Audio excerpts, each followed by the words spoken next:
అసలు ఒక ఇంటి లక్ష్మిది ఏ కారణం చేత నిలబడుతుందో తెలుసా? నేను చెప్పట్లేదు ఈ మాట, మహాభారతంలో చెప్పిన మాట చెప్తున్నా. లక్ష్మీదేవి ఏ ఇంట స్థిర నివాసం ఉంటుంది అంటే, ఏ భార్య భర్త కీచులు అడుకోరో, అస్తమానం నింద చేసుకోరో.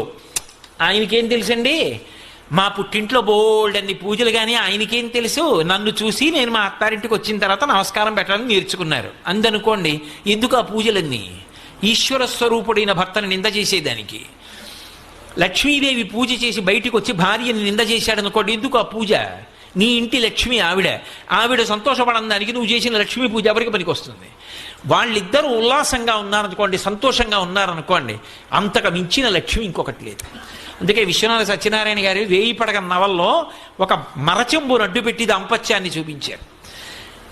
ఎంత ఉన్నది అని కాదు, ఆ ఉన్న రోజులు సంతోషం, ఆ లేని రోజులు మధురమైన